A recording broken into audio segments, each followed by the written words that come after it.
Hello, Gorringes are on view this time for our sale, 4th of March, and we're in the warehouse. I'm seeing a good lot of quite brownish looking furniture, I have to say, but sort of brownish furniture with some appeal, I do hope, such as lot 1050. Look at that. There's a nice Art Nouveau inlaid mahogany chair. It's got a sort of Macintoshy uprights, then it's got this very rather lovely inlaid stylized buttercups, I suppose, and a bit of what looks like pewter inlay in these hearts to the arms and the back. So smart looking chair that. If you fancy something more traditional, how about 1058, this classic sort of George III, sometimes called corner chairs or desk chairs. Nicely carved splats though on that, just a little bit more sort of quality than usual. Squared leg, looks like later stretcher though to stop the legs falling apart. Carrying on round the corner and glancing down as we do, or looking down the line there, good selection of carpets and rugs in this sale.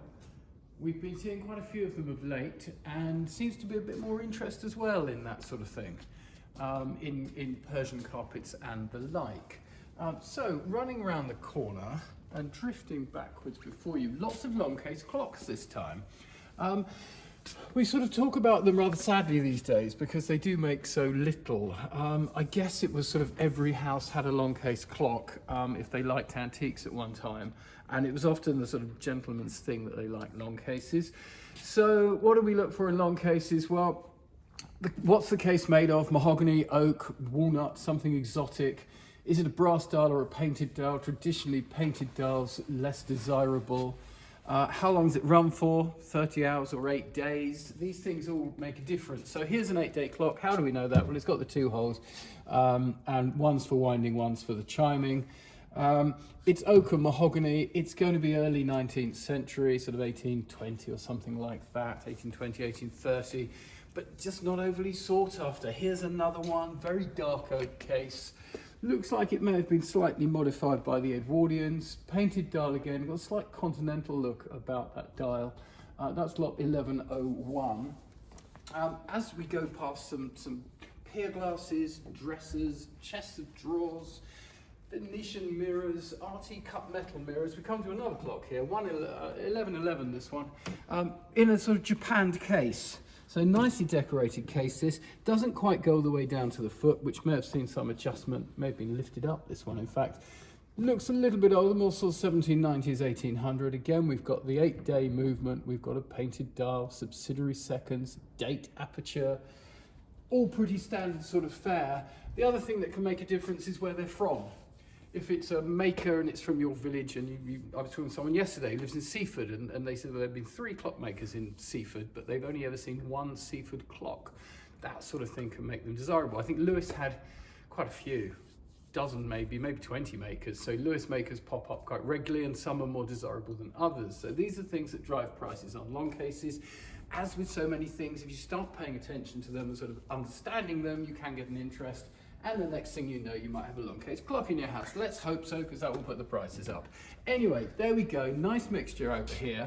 Do come and have a look in the warehouse, and we'll go and look in the main sale room. So here we are in the main sale room, and it's the musical sale this time around. So looking across that way, James has been very busy. All sorts of clarinets and violins and flutes and you name it, lots of stringed instruments. As you can see, really good selection, as well as mechanical music such as 1344, this Swiss 24 air musical box. How does it achieve 24 airs? Well, it's got 3 cylinders, so you can lift out. This is the cylinder. The length of the cylinder often indicates how complicated and how well it will play a tune, and you can lift out the cylinder, drop in another one, a bit like changing a CD, and play the next 8 airs. So there we go. That's somewhat unusual.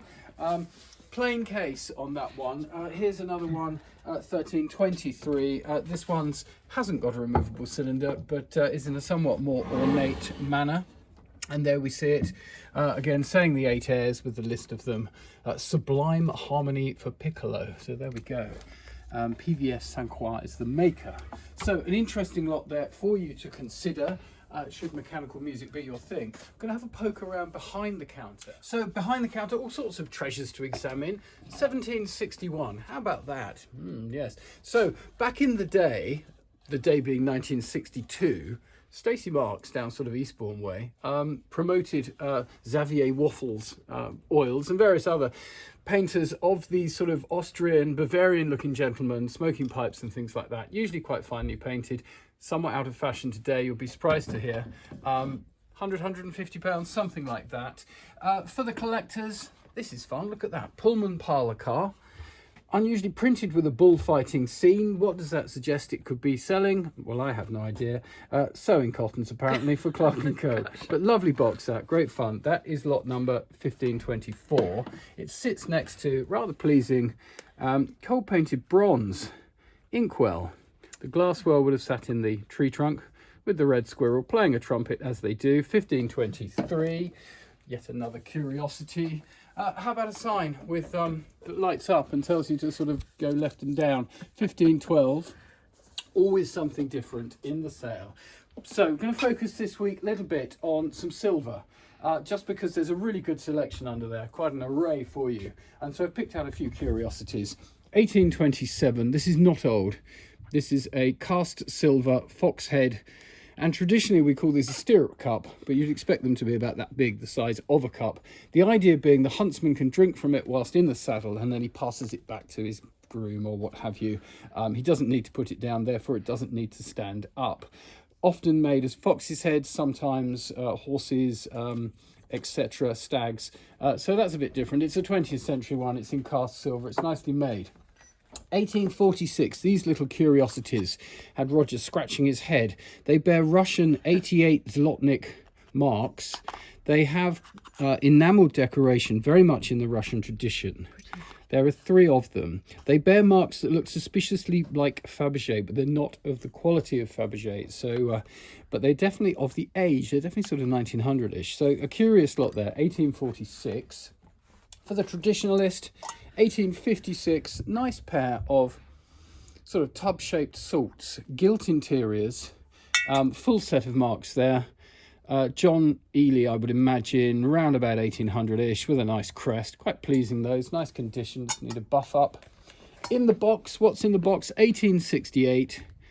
There's a rather pleasing button and buckle set. We often see the buttons and usually one's missing or there's hairpins and things. That's rather nice to see it all complete, hallmarked with the narcissi, very topical, the daffodil design. So there's a nice little set. And last but not least, these are, you may not have seen these before, I certainly hasn't, sort of remind me of Stuart Devlin, but this is like 1872. Ready for it? There we go. So, these are a series of toadstools, mushrooms, made of silver, parcel gilt silver. And then inside we have pixies and the like, up to all sorts. So they've got the mistletoe going on there. They are hallmarked. They're silver and some base metal or stone, depending on which ones you've got. There seem to be a number of lots. Here's another one. Look, 1870, the sort of, quite sure what those 2 pixies are up to, but we lift the lid off and there they are. It's the mouse's tea party. So with a wobbly dresser. The dresser does sit back in place. There we go. So curiosities abound as ever. Do come along and have a look at the sale. Jewellery to look at as well. Have a good look at that. But as usual, quite an array, quite a good number of lots again. We're sort of back to full strength. And as ever, any queries, give us a call. Thank you very much.